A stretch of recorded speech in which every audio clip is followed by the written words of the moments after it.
Hola, ¿qué tal? Vamos a darle continuidad a este curso de Teoría General del Derecho y vamos a iniciar el bloque de las normas. Es muy importante el bloque de las normas. Vamos a entender que los individuos en general, con independencia de su edad, su grado de escolaridad, su ocupación o sus creencias, suelen identificar el derecho con las normas. Ocurre así porque a la mayoría de las personas, cuando les viene a la mente la idea del derecho, de inmediato la asocian con reglas, leyes, ordenanzas. A esta concepción de lo jurídico contribuye en buena medida la imagen social del abogado, quien es visto como un recitador incansable de artículos, provisto de una memoria prodigiosa, capaz de citar la regla precisa para cualquier caso. A la consolidación y extensión de esta imagen se ha prestado buenos servicios el cine, la televisión, en los que es frecuente ver a sujetos haciendo las veces de abogados y jueces y que hablan con el tono implacable y la seguridad inconmovible de quien actúa en nombre de la ley. Para la mayoría de las personas, el derecho es, antes que un concepto, una imagen, la imagen de las normas. Quienes dedican su vida a actividades tan distintas como la alfarería o la medicina, o quienes deciden consagrar sus días a la física nuclear, al comercio, bien pueden ir por el mundo con esta imagen de las normas, sin ahondar en qué sean las normas y sin dedicar tiempo alguno a elucidar su concepto. En cambio, quienes quieren hacer del derecho su vocación, como ustedes, sí deben dar el salto que va de la imagen al concepto, si no quieren dar con pies de barro sus primeros pasos dentro de la disciplina. Por eso vamos a abordar algunos conceptos importantes que tienen que ver con la norma. Primero, la causalidad y la imputación. Cuando hablamos de causalidad hablamos de una causa, y cuando vamos de imputación es que alguien recibe la acción de una ley. Para abordar la relación entre prescripciones y normas, conviene recordar la manera en la que Hans Kelsen se acerca al fenómeno jurídico en su obra más conocida y que ya hemos mencionado, que se denomina teoría pura del derecho. Kelsen parte de la distinción entre naturaleza y sociedad en el entendido de que si bien la sociedad está comprendida dentro de la naturaleza, no todos los fenómenos sociales pueden explicarse como si se tratara de fenómenos naturales, como por ejemplo la lluvia. De esta manera, Kelsen va a separar las normas de los hechos y por tanto a la ciencia jurídica como ciencia normativa la va a separar de las ciencias empíricas. En otras palabras, distingue el mundo del ser del mundo del deber ser. El deber ser, si bien va hacia un ser, su meta es un ser, algo debe de ser, pero es distinto del mismo. Porque mientras los fenómenos naturales se explican a partir de relaciones causa-efecto, siempre que se va a presentar la causa se va a producir necesariamente el efecto. Es decir, eh, cada vez que suelto este objeto va a caer. Entonces, la causa de que cayó es que lo solté. Entonces, siempre que se produzca esto, pues va a resultar necesariamente este efecto, ¿no? Tratándose de, al contrario de los efectos normativos, la explicación causal de la causa va a resultar insuficiente, pues en el mundo del deber ser al que pertenecen las normas, que algo deba de ser no implica necesariamente que ocurra. Por ejemplo, aunque consideremos como debido que quien mate a otra persona sin justificación vaya a la cárcel, esto no evita que haya homicidas. De esta manera, A diferencia de las leyes de la naturaleza que relacionan causas con efectos necesarios, según Ricardo Weber, las normas enlazan ciertas condiciones, es decir, algunas consecuencias que no son efectos naturales de ellas, sino secuelas artificiales establecidas en la misma norma. Mientras las leyes de la naturaleza enuncian relaciones causales, las normas que enlazan condiciones y consecuencias establecen relaciones de imputación.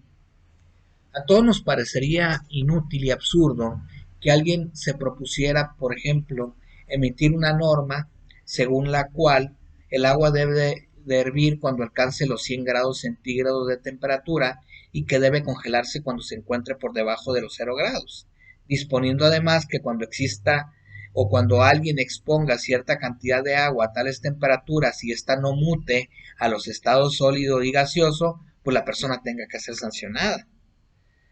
Carece de sentido emitir una norma con el fin de establecer que un efecto debe ocurrir, pues este necesariamente va a acontecer si se presenta la causa a la que va a dar lugar. En otras palabras, las relaciones causales no necesitan ser reforzadas con normas que establezcan deberes.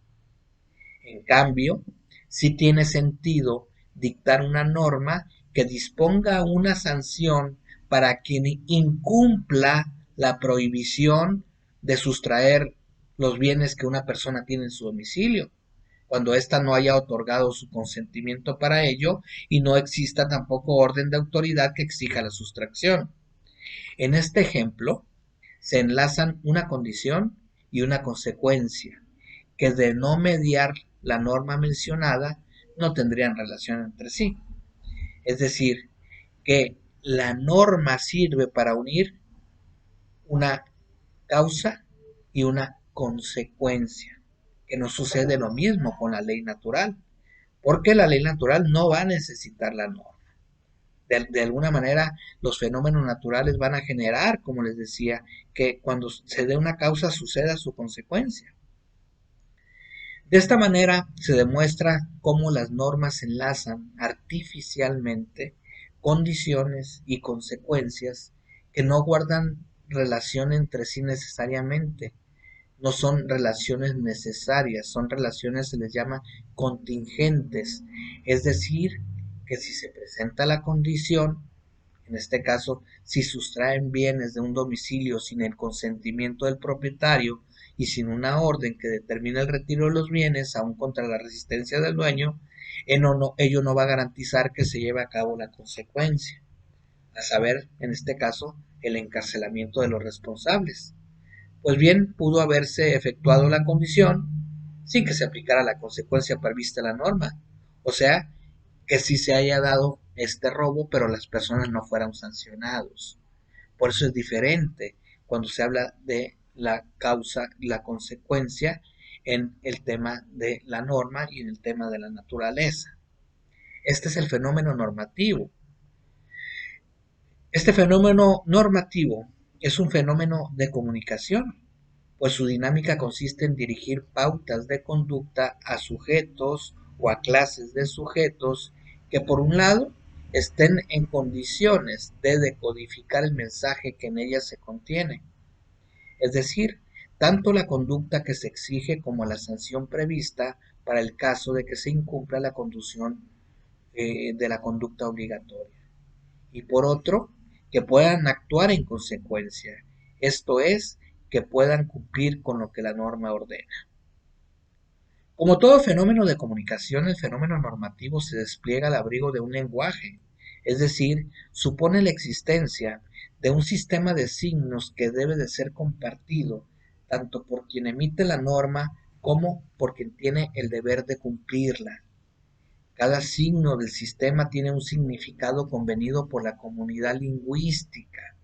Ahora bien, existe una multiplicidad de usos del lenguaje, pues este sirve a fines tan distintos como informar, expresar emociones, interrogar, predecir acontecimientos o prescribir conductas.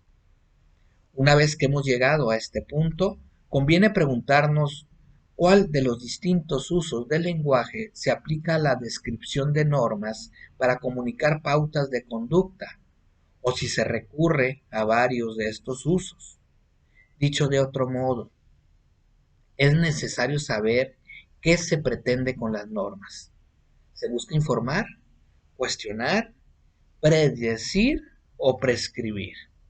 Si cumplen alguna de estas funciones, ¿lo hacen de manera exclusiva o conjugan varias de ellas? No parece que mediante el establecimiento de normas el derecho procure informar a los individuos acerca de situaciones o cosas. Por ejemplo, las normas no pretenden hacer que la gente conozca cuál será el clima por la tarde, ni cuál es la altura de una montaña.